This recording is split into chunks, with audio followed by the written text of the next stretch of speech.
In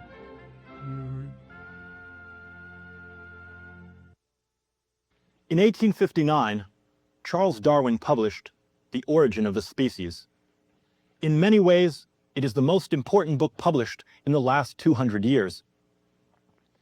But at first glance, one would hardly have expected this about an eminently readable but unglamorous text which discusses giant tortoises, finches, and gooseberries.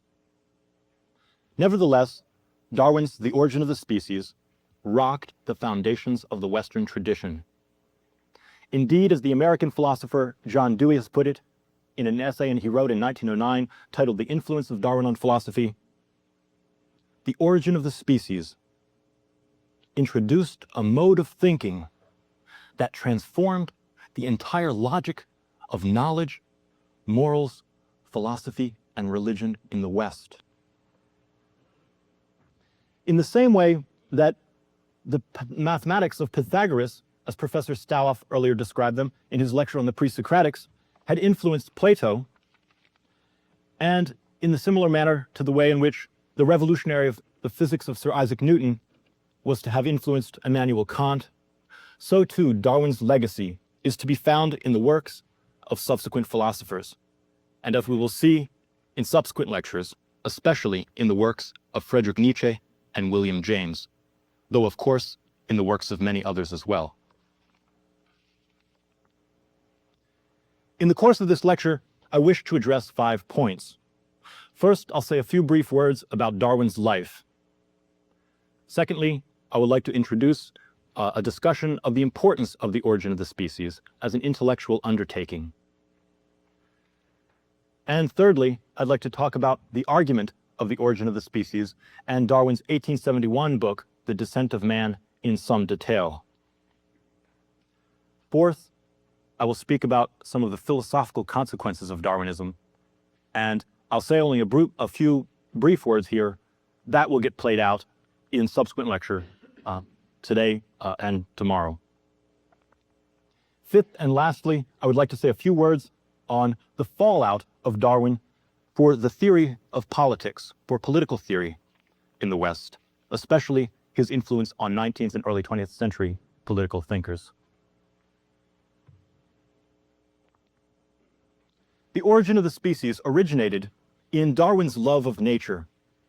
His grandfather had been a famous naturalist, his father had been a physician, and his father had hoped that his son might follow in his footsteps and become a medical doctor, or if not a medical doctor, perhaps then a minister. But Darwin had followed his own bliss and enrolled at Cambridge University to study biology and the natural sciences. It was at Cambridge then, in 1831, that Darwin was offered the opportunity to take up travel around the world on the HMS Beagle as its naturalist. The Beagle was a British surveying ship that was going around the southern hemisphere to make a survey of the world. Darwin was invited along to take notes on the flora and the fauna which the ship encountered. And it was as a result of his study, a result of his meticulous notes and drawings from this venture. I think we're all aware of the famous discussions that Darwin made about the giant Galapagos turtles, about the small variations in the beak structure of finches which he encountered on his travels. Having taken these notes in the course of his 5-year journey of over 40,000 miles, Darwin then returned to England and began to construct his argument. It took him a number of years, and finally, as I say, in 1859, he published his results. He offers us then in The Origin of the Species an argument about the origin of life on the planet. But what makes an understanding of Darwin so important? After all, we've seen that other peoples have been able to make arguments about the origin of life. The ancient Greeks had their view, a view that Ouranos and Gaia had come together and so created the world. The ancient Babylonians' cosmogenic view was that Tiamat and Marduk had worked things out in an original creation. And the Judeo-Christian tradition itself has offered an argument that about 6,000 years ago, in 6 days, as is told in the book of Genesis, God created all things, each according to their kind. What makes then Darwin's account different? What makes it worth discussing and examining Darwin in some detail? It is his mounting of empirical scientific evidence. By listening to Darwin, we will get a sense of what it is that scientists do. And after all, it is science today that is increasingly displacing philosophical discourse in our culture. We will come to understand what it means to be scientifically minded and to construct a scientific argument. I think we're all familiar with the basic argument of the origin of the species. All life, Darwin says, is the result of an evolutionary process which began millions and millions of years ago. Biologists today tell us that it was about 3.6 billion years ago that life first evolved. It evolved, Darwin tells us, from a randomly conjoining collection of molecules on the planet.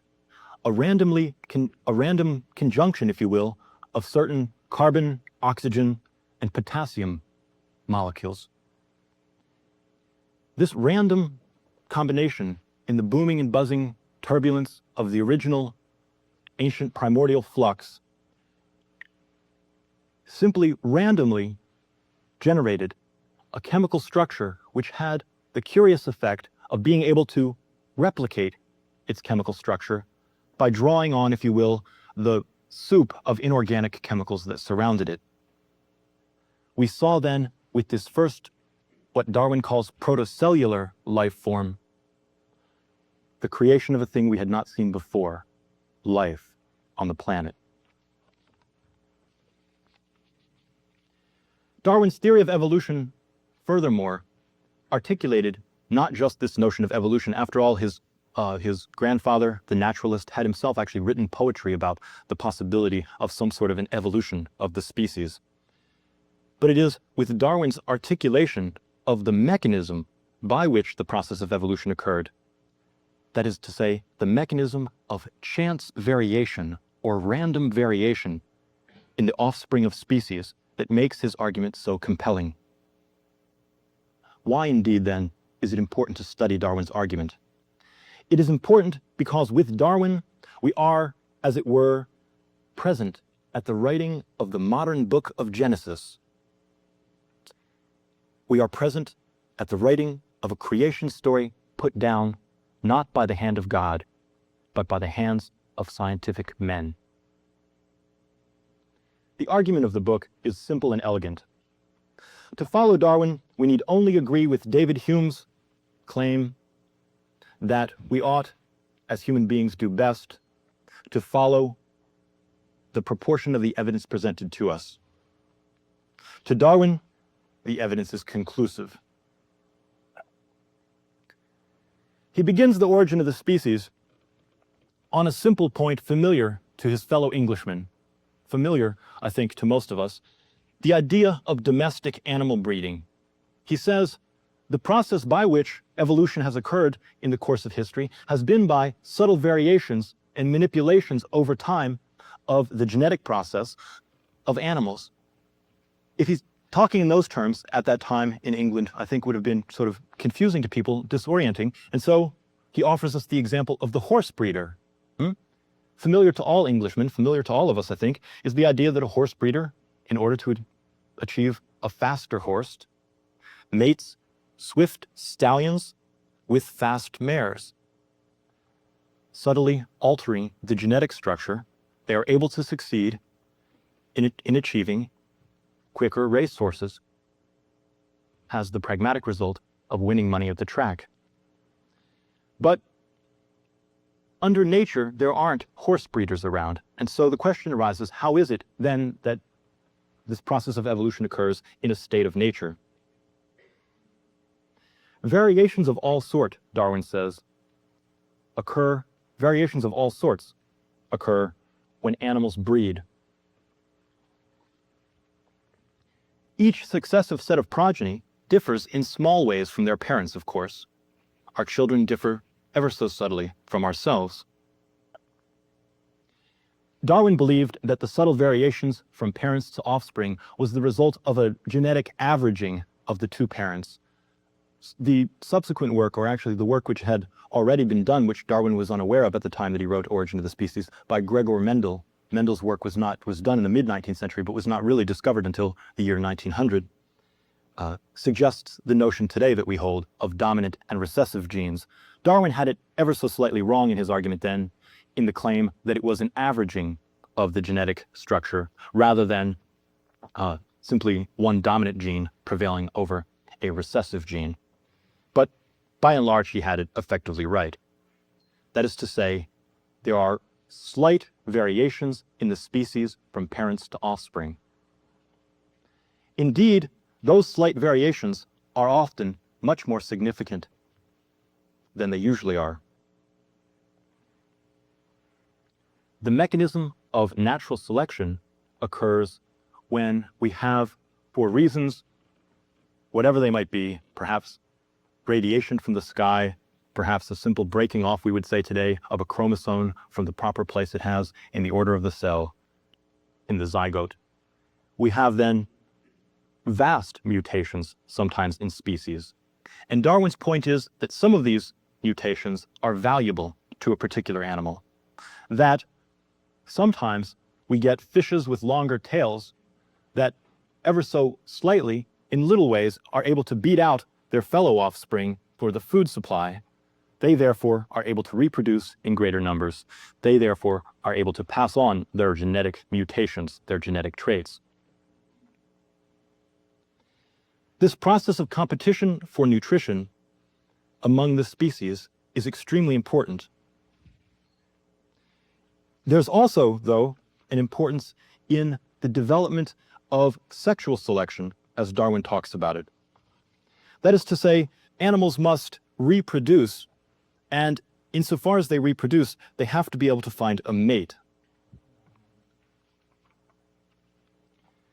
The process then of sexual selection, as Darwin spoke about it, was the process of males of various species fighting it out with other males for the domination of females, or, as he says also sometimes, the choosing of the females in various species of the most beautiful mate.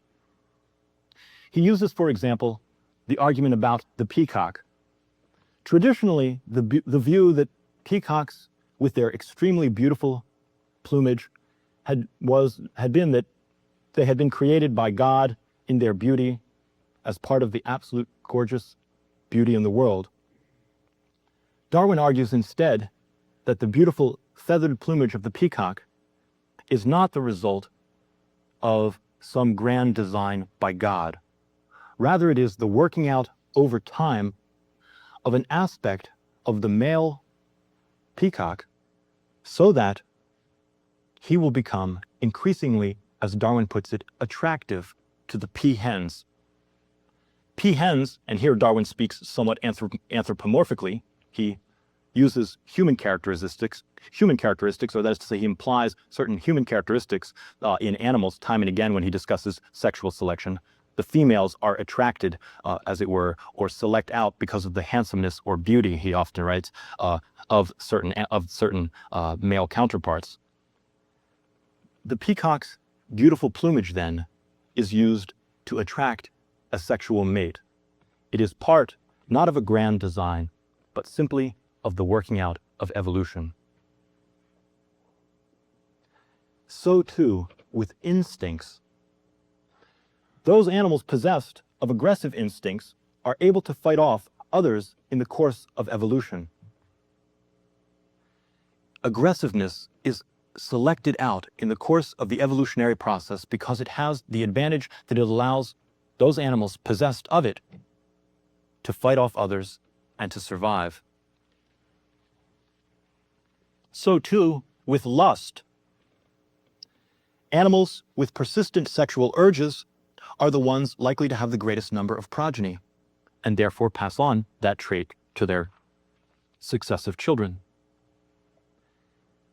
But Darwin says that there's even more than this that we have inherited instinctually.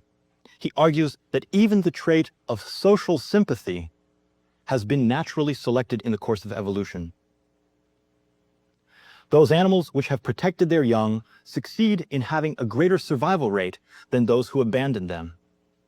This notion of social sympathy, he says, we find in monkeys as well as in men. Monkeys will adopt the orphaned offspring of their fellows, just as we as human beings do. Hence, natural selection has selected out both instinctual and physical traits. And not only instinct, but consciousness too. Think about this. Intelligence itself is nothing other than an accident of evolution. It's not that we've tapped in to some transcendental good. It's not that we're a chip off the old block of the transcendental Godhead. It is merely the fact that the more animals that act behavioralistically with what we call greater intelligence, those with the capacity to remember what a dangerous situation is, to recall it, and to act perhaps aggressively, or to fight, or perhaps to flee successfully from that situation, those are the sorts of animals that are most likely to survive. Indeed, the Harvard naturalist Stephen Jay Gould has made the point that if we could go back several hundreds of millions of years ago to the time of the Burgess Shale and sort of mess things about. The Burgess Shale is an extremely important time geologists have focused on recently in a description of the process of natural selection. If we could go back to that ancient time and sort of just kill off, sort of stick our finger in a pool of water at just the right moment and sort of swat down, killing off one aspect of one particular mutation, utterly random, completely by chance, but stop that particular lineage, none of us would be here today. In fact, consciousness, human consciousness, animal consciousness, might have been able to be obliterated by some random process of selection millions of years ago. It is only by chance that we are here today. What evidence then does Darwin give for these claims? I think many of us are familiar with this, but I would still like to recapitulate it for those of us unfamiliar. Darwin points to three sorts of fundamental evidence. He points to the geological fossil record, to the evidence of embryology, and to the evidence of comparative anatomy in building his case. First, the geological fossil record.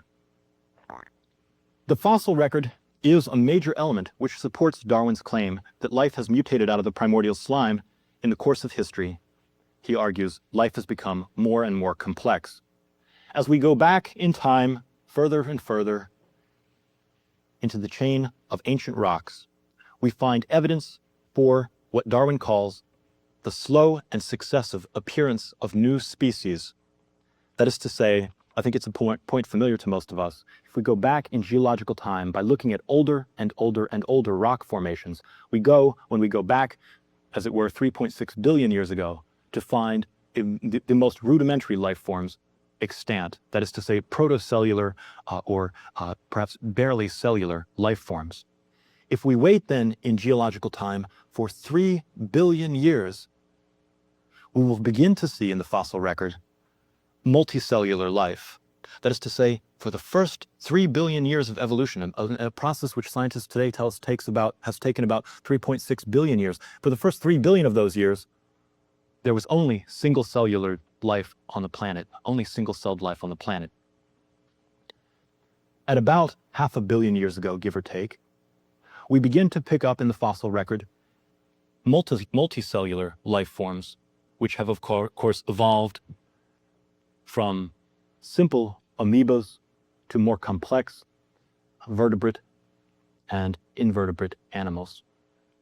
We can trace out then, through the various morphologies in this fossil record, the lineages which have led to walruses, the lineages which have led to the development of the seal, the lineage which has led to the development of the elephant, etc. Darwin notes, of course, that many people object to his claim that this fossil record is clear evidence of the process of natural selection over time, the process of evolution, because they say, hey, look, the fossil record is incomplete. There are gaps in the record.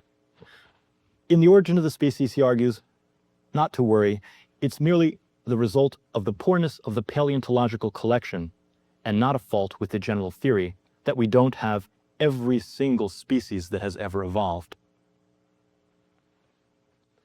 The second sort of evidence that Charles Darwin points to is that of anatomical similarity. This point is pretty clear, I think. He says cats and dogs came out of the same more or less lineage, came out more or less of the same lineage. They both have 4 legs, a head, 2 eyes, a nose, a mouth. They have a rough, gross anatomical similarity. So too, we human beings share a lineage going back perhaps 6, perhaps 8 million years when the human species broke off in the chain of evolution. Perhaps chain would not be the best word in the sense that it's not a chain in the sense that there's every single link is important. That is to say, sometimes links break off and die out, species become extinct, but I think as a working metaphor, it works fairly well. In the course of evolution, in the chain of evolution, if you will, then, human beings evolved out from the other major primates about 6 or 8 million years ago. The debate rages as to exactly when that happened. We have then similar anatomical forms with chimpanzees, baboons, and orangutans. And in the course of his writing, Charles Darwin offers us some very nice passages in his text where he compares the ear of the human being to the ear of the orangutan, where he compares the folds and fissures in the human brain with the folds and fissures in the orangutan.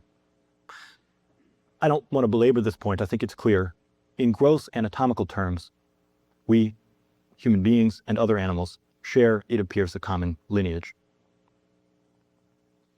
Another sort of evidence, and an evidence which surprised me as an undergraduate when I came on it, is the similarity in embryological development. And I think for those of you who are familiar with this, it's not a surprise, but I was taken quite aback when I saw the claim in Darwin's text, in his Descent of Man, that the fetus of the dog, after a period of about a week's development, looks virtually identical with the fetus of a human being. That is to say, ontogeny Ontogeny recapitulates phylogeny, as Darwin puts it. What does he mean by ontogeny recapitulates phylogeny? He means that we each, as individuals, recapitulate the entire process of evolution in our own persons. When the 2 cells came together at the point at which you were conceived, they began the multicellular development.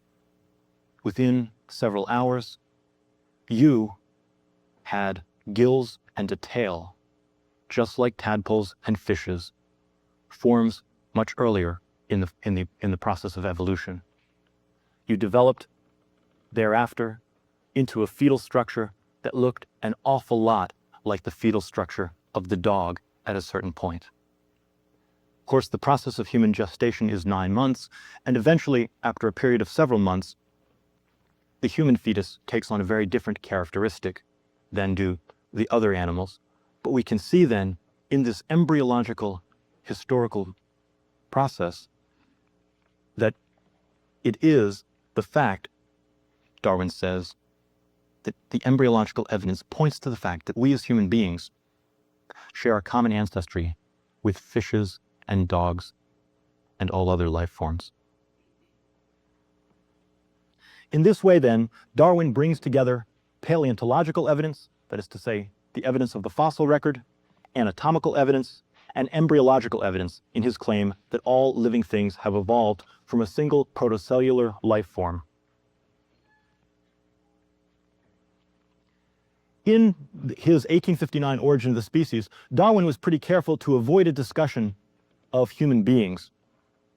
But 12 years later, in 1871, he published The Descent of Man, in which he carries out the implications, the logical implications of his theory of evolution for human beings. We are, as I've said, like other animals, descendants from the primordial slime. Indeed, as Darwin put it, we are, I think he wrote, descended from a hairy-tailed quadruped, probably arboreal in its nature. We are, he concluded, the origin of the species, undoubtedly descended from barbarians.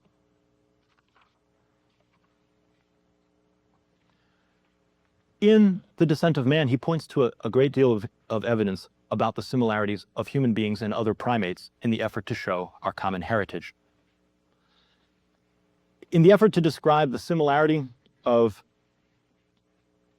the nervous system of human beings,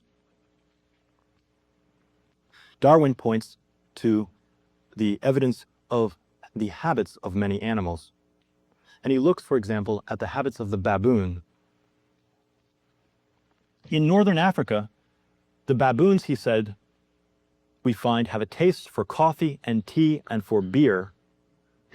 And the baboons in northern Africa are often caught by their hunters, by the hunters exposing large tubs of beer. The baboons, this is Darwin's example, the baboons find the beer, drink it, and get falling down drunk. And it's easy enough then for their captors to collect their prey. In fact, Darwin goes on to say that when we observe the habits of the baboons on the following morning, we find them grimacing, grabbing their heads, and when offered more beer, turning away in disgust.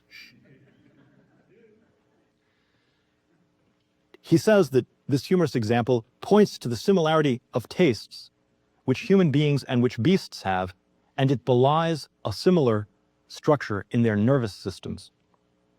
We as human beings, Darwin says in a moving passage in the text, differ not in kind, but only in degree from other animals. We are not so much a monkey's uncle as we are a monkey's cousin. We ought, Darwin says, frankly admit the common community of descent between human beings and other primates. Indeed, that most sacrosanct idea, reason, Darwin says, is not something which has descended to us from God, but is rather itself a process of the evolution of the species. Animals, he points out, are possessed of various forms of instrumental reason, even if they don't have complex languages. And he cites the example of monkeys who will, in order to get at the core fruit in an orange, bash the orange on a tree trunk, and having learned this behavior, remember it, and reasonably use their brain to engage in similar behavior in the future. Indeed, in a neglected passage in the text, Darwin discusses human morality, intelligence, and instinct. And he says that all human morality, not only reason and intelligence, can be traced back to the social sympathy, which is the result of an instinctual process selected out in the course of evolution. Our feelings of sympathy and of love for our fellow men are the result of natural selection. Our moral codes, which philosophers for millennia had derived from some transcendental claim, from some vast logical dissertation, Darwin argues, are merely adaptive instincts. Our ethical codes, he says, are nothing other than modified instinctual impulses.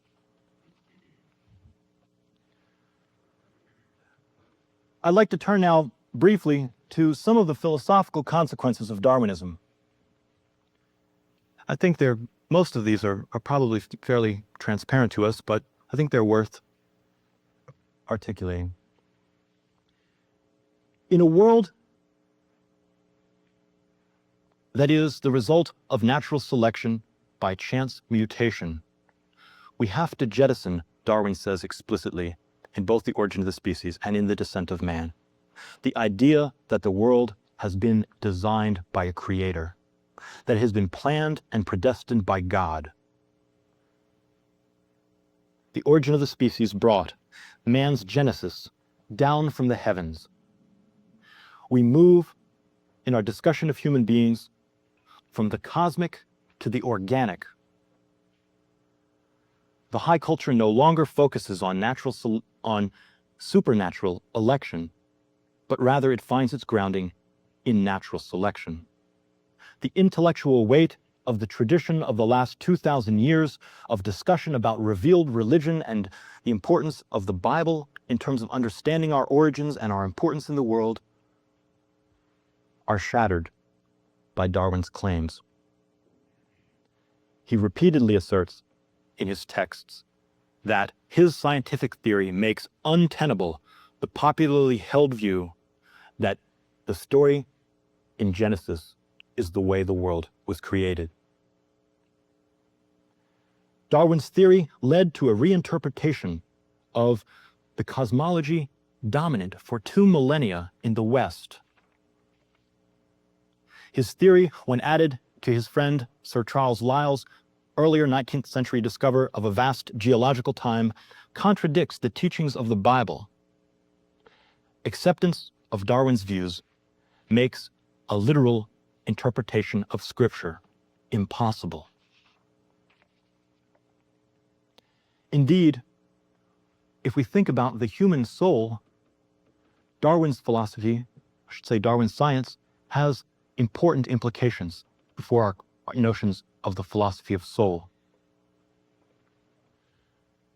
The English philosopher, the British philosopher, Sir Lord Russell, made note of the fact that if we are the result of random mutations over time, if we are the result of random variations in the structure of the planet, in the structure of living organisms, then the idea that at one moment, on a particular day, uniquely, God created the fishes as fishes, the birds as birds, and at that special moment created men and women in his own image and breathed a soul into them at that moment.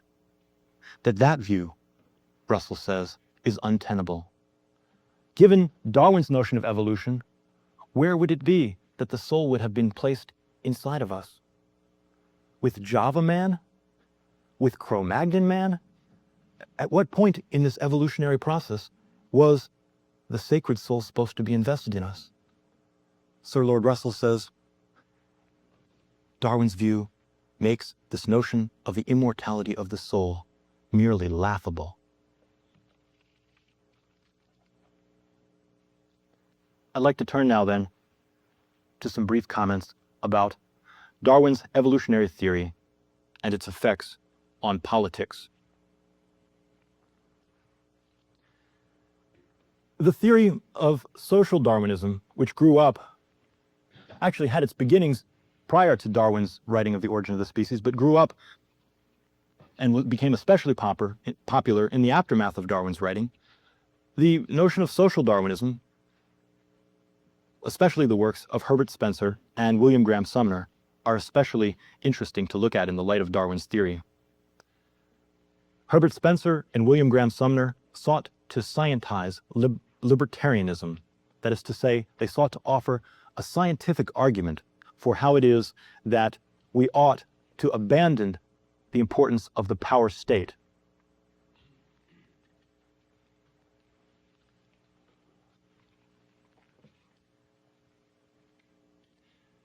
By taking up various parts of Darwin's claims, Spencer fashioned a defense of the view that there should be only the survival of the fittest. Only the fittest should survive, Herbert Spencer wrote. In fact, actually, he wrote and communicated and talked with Charles Darwin about this. And Darwin, although he does not include the phrase the survival of the fittest in his earliest versions of The Origin of the Species, does in subsequent versions actually incorporate the phrase survival of the fittest into his text. So Herbert Spencer influenced Darwin as well as Darwin influencing Spencer. The notion which social Darwinists, and especially Herbert Spencer, hold is that civil society is the natural state of things. That is to say, government should remain neutral in our lives. government is not natural on their view. And it leads, they argued, to a continued existence of the weak in our species. The social Darwinists' argument is this. Look, what happens when a sow has a runt in her litter? She eats it. And what happens when a mutational baby chick is born? The mother hen pecks it to death. What happens when wolves go out on the hunt? Do they wait around for their fellow weak, injured, old, and incapable wolves? No. But what do we as human beings do in our society?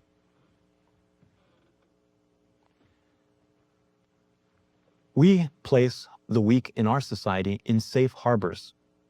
We use the accumulated wealth, the surplus value of our society, through the state to continue the process of allowing the weak to survive. Spencer thinks this is a terrible mistake. He asks us actually to jettison our traditional Judeo-Christian views of love for others and to look at things in terms of the rude but real, in his opinion, notion of evolution. In fact, in a wonderful footnote in an essay he wrote called "The Sins of Legislators," Spencer detailed the evil results of the welfare state. He tells the story of a woman he names Margaret in upstate New York. And Margaret, he says, had over 200 descendants in the course of a number of generations. Margaret herself, he notes, had been weak, indolent, lazy, and unintelligent. But she had been supported by the government. She had been allowed to have a number of children, which were in turn also supported by the state. Spencer's point is that if you look, he says, at her descendants, at the over 200 descendants, which eventually were the result of her own existence, her being allowed to continue by the welfare state, that every one of her 200 descendants were themselves also charges of the state. Some were in prison, some in insane asylums, others simply on welfare rolls. He traces this problem then to the problem of genetics. He says, look, we ought treat our species like other animals treat their offspring, right? Rather than nurturing and allowing people like Margaret to live, we should kill them before they multiply. In this way, we ensure that we will not, in several generations, come up with an entire species of dollards and lunatics.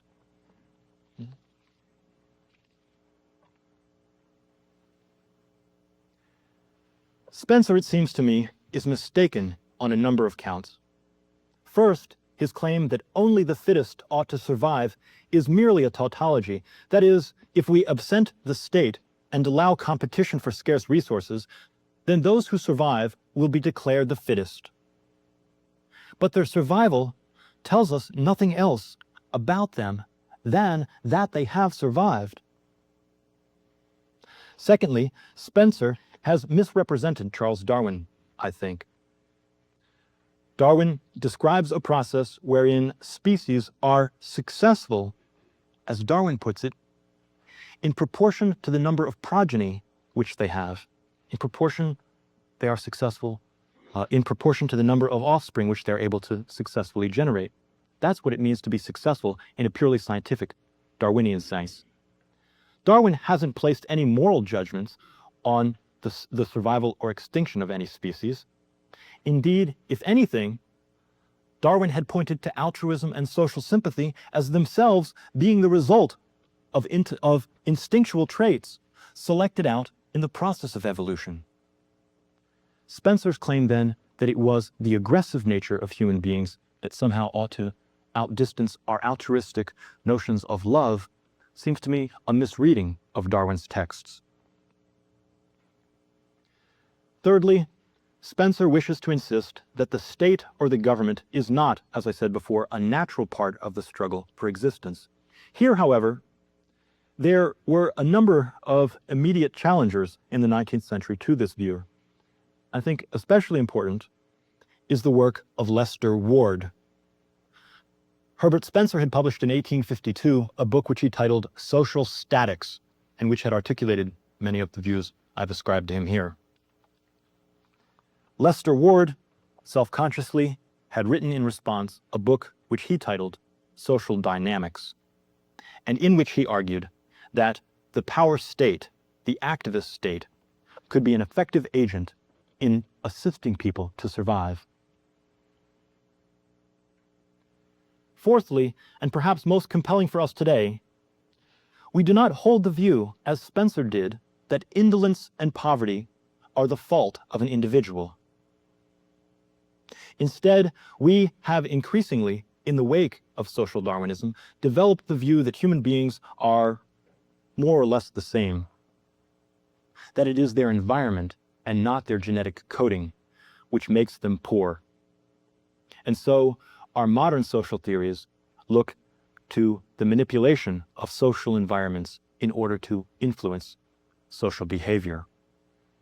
Hence, modern liberals have broken with the Spencerian arguments that the state ought not be invoked. They have argued instead that the activist state can be a useful tool if intelligently controlled, a tool which will result in social progress.